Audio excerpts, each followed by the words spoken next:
In this video, we're going to be taking a look at 3.2, which is all about distance, speed, and time. So looking at the relationship between distance as it relates to speed and time is very similar to when we studied in the last section, the relationship between length, width, and area as well. Okay, it's very similar to that.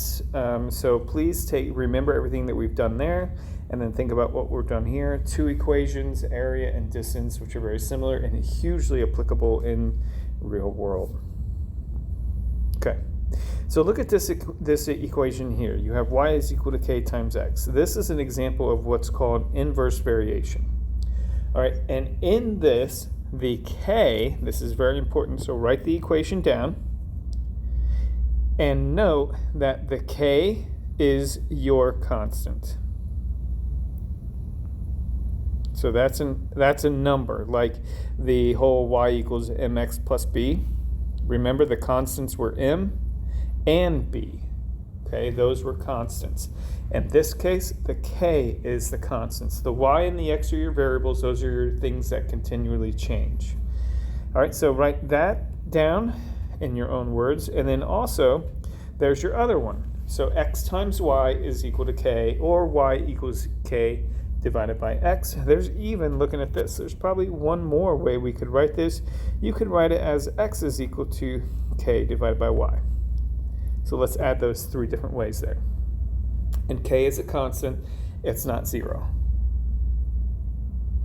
Some of the big questions we're going to try and answer here. How does the value of one variable change as the other one changes? So as x changes, how does y change? Or as y changes, how does x change? Because remember, k is not changing. It is constant. So it's the change in x or the change in y. We're going to look at examples for both of them. How does a pattern change? How is the pattern of change shown in a table or data or graph? Table or graph. And then what equation relates those two variables, x and y, together? Okay, let's take a look at this. Mr. Cordova lives in Detroit, Michigan. He often travels to Baltimore, Maryland to visit his grandfather. The trip is about 500 miles each way. Here are Mr. Cordova's notes for his trips to Baltimore last year. Okay, so when he visited, he traveled by plane. That took 1.5 hours. He drove 10 hours. Drove, stopped for repairs, 14 hours. He flew, flight delayed, 4 hours. Took overnight train, 18 hours. Okay, because if you've ever been on a train like Amtrak, it stops. There's lots of stops. So that's his notes on his travel time each way that he went to visit Baltimore from Detroit, Michigan. Now we're using that table to answer some questions. The first question says, calculate the average speed in miles per hour for each trip. Record your results in a table like this. All right, so we're going to do those travel times. And the travel times are 1.5. The next one, when he drove, it was 10. Then he drove and stopped. It was 14 hours, then 4 hours, and then 18 with the train. So those are all his travel times. And we know the distance, right? The distance was 500.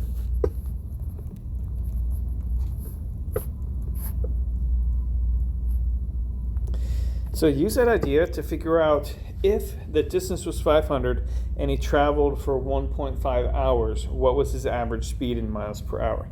Go ahead and pause the video, do this on your own, and then come back when you have answered the questions.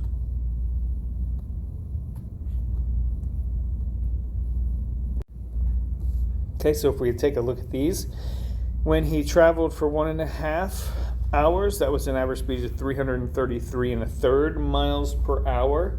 Of course, he was on an airplane. So if you didn't copy this table down, make sure you copy it down. So have a table in your notes. You should always do that. And then we have the rest of the travel times. When he was on the train, it was the lowest at 27.78 miles per hour. Okay, so that's our data for this trip. And now what we're going to do is on number 2, we're going to go ahead and plot the graph. So we're going to plot that data on a graph and then draw a line or curve to model that data. And then lastly, describe the change that you notice. All right, so 3 things. Plot it, sketch a line of curve on your graph to kind of connect those points, and then describe the change in average speed as the travel time increases. Do that, pause the video, do that, and then come back. Okay, so here we have I redid the table, and then we have our graph. And I went with my travel time. My travel time was in the independent variable, so this was time. And this one was the distance, or average speed, I guess, in this case. I can spell. Hold on. There we go. Okay, so there's our graph, and I went by 3s on the time every 3 hours, and then 50 on the average speed, just so I can get a good sense of where everything is. And you notice my curve line is there in blue. And then to answer the other questions, it says to write an equation for the relationship. So if we're writing an equation for the describe the change in average speed as the time increases. So if you look at the average speed, as time increases, so here you are, as time increases, the average speed actually decreases. So this line is going down. So as time is increasing, the average speed decreases, which makes sense, right? Because the longer it takes you to walk a mile, the slower you're actually moving. Okay, so that's what that's saying. Now, jumping on to number 3, it says write an equation for the relationship between time t and speed s. So looking at that relationship, well, we know that we went 500 miles. And in order to figure that out, we took the speed times the time, or rate times the time. Speed is just another term for rate. A couple different ways we could write that is we could do 500 divided by the travel time, and that gives us speed. And that's what we did up here on all of these right here. Okay, so 500 divided by 1.5 gave us 333 1/3. 500 divided by 10 gave us 50. Okay, but what if we were wanted to know time and was given speed? Well, you would just take 500 over your speed, and then that will give you how long it took you. All right, so those are the 3 equations. This is on number 3. Those are the 3 equations that we should have on that one. And then on 4 is the relationship between distance and time and inverse variation. Explain why or why not. And the answer is yes, it is an inverse variation, because if we look how we defined our inverse variation right here, remember, k is our constant, so this is our constant. Sorry, this is our constant. This is our constant. And the equations that we were just looking at looked like that. Also, for variables to relate inversely, that means as one increases, the other has to decrease. All right, and so it looks like those inverse variation equations that we have there. And then also it's an inverse variation because as one increased, so as time increased, the average speed decreased. All right, so now in your own words, answer that number 4 about the relationship between distance and time and the inverse variation.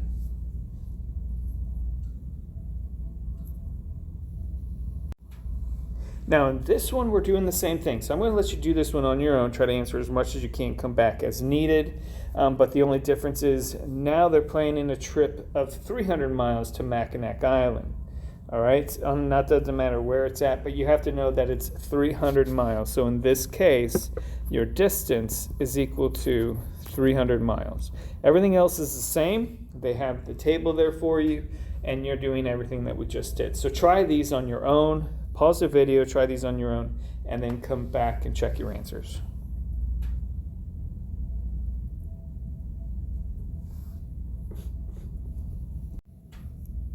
Okay, so for the first one, describe the change in travel time. So that's these right here, as the average speed increases. So as the average speed increases, the travel time actually decreases. So you would say, your answer would be, as the travel time increases, the average speed decreases.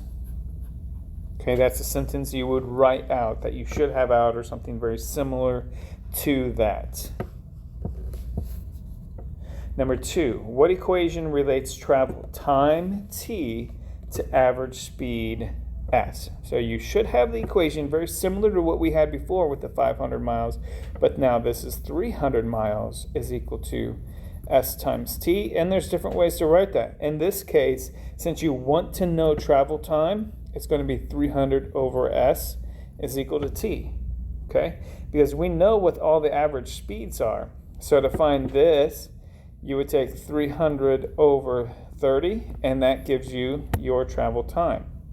300 over 40, and that gives you your travel time, okay? So this is the equation that you would use on this one. On number 3, how is the pattern relating travel time to average speed shown in a graph? Well, just like before, it would look very similar to this. Whoops, let me get back to my graph that I did back here. It would look very similar to this. You notice as one moves up, the other drops dramatically. Like there is a drastic drop on that first one, right? But then the drops become less and less and less. All right, so that's how you would answer it. There's a dramatic or drastic drop, and then after that it kind of levels out. So it doesn't change as much. You're going to have the same relationship there. Number 4, is the relationship between travel time and average speed an inverse variation? And the answer is yes, for the same reasons as before, right? Because for it to be inversely related, it needs to look like those equations we had, where you would have your constant, is equal to your two variables, or you can have your constant over one of your variables is equal to your other variables. Okay? And it looks like those, and then also as one increases, the other decreases. Good job. On C, go ahead and try this one on your own as well. It's pretty much the same. Go ahead and try this one on your own, and then we'll go over it. So pause the video, try these as much as you can on your own.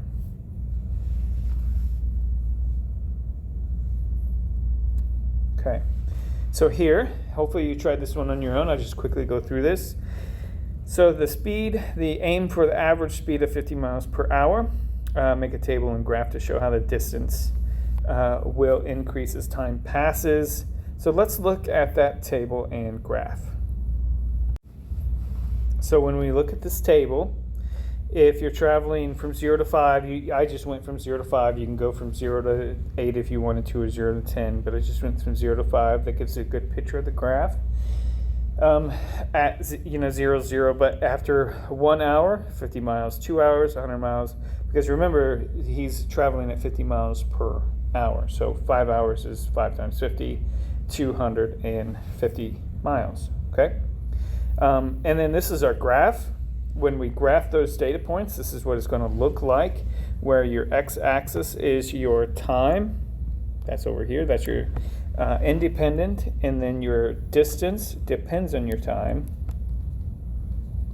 So then that's over here. Okay. So that's what our graph should look like, and that's number 1. Number 2 says, describe the pattern of change in distance as time passes. So looking as time increases, so this is number 2. As time increases, so does distance. So distance increases as well.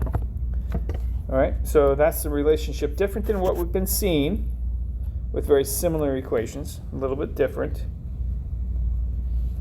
And then also it's linear.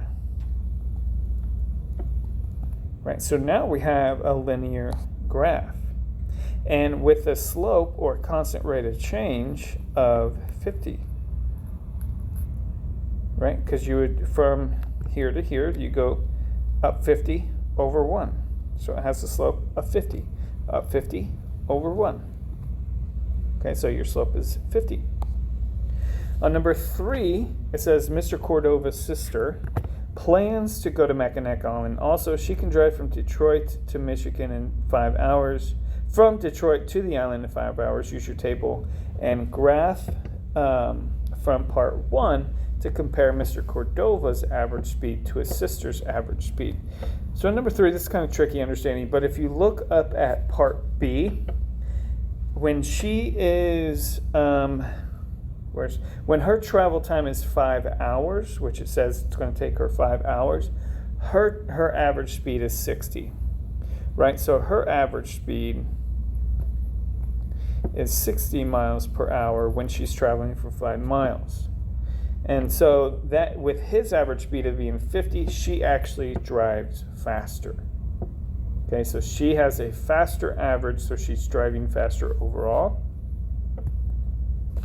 Number 4, write equations relating distance traveled for both Mr. Cordova and his sister. So let's look at those. So Mr. Cordova, so we'll say Mr. C, his equation is going to be distance is equal to his rate is 50 times time, and Mrs. Cordova is going to be distance is equal to 60 times time. And you can see after 2 hours, she would have driven further than he would have after 2 hours time. And then we're writing equations. And then how do they support? It says, how do these equations support your answer to part 3? Well, look, right here. We know this looks familiar. Y equals mx. Y equals mx. There's no plus b because they both start at a position of 0, which is home. But the m is representative of the slope, right? And so we've always talked about the slope being a rate, which is in this case the speed. So then that supports the idea that he's going slower at 50 miles per hour and she's going faster at 60 miles per hour. However you wanted to say that in your own words is fine. And 5, is the equation relating distance and time an inverse variation? This is a big ol' no. Even though its distance is equal to rate times time, think back, right? It was k is equal to our variables.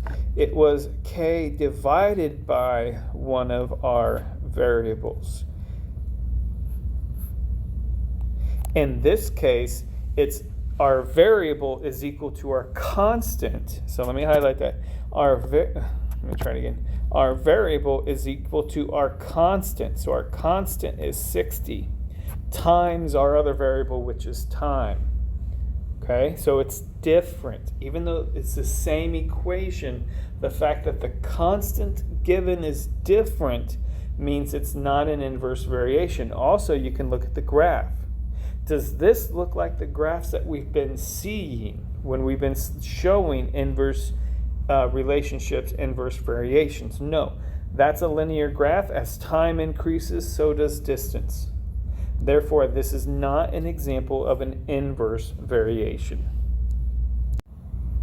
That is all that I had for this particular section. We answered all the questions. I hope that it makes sense to you. We've dealt with distance, speed, and time for quite some time now. Many equations. And so anyway, I hope it makes sense. Let me know if you have any questions in class.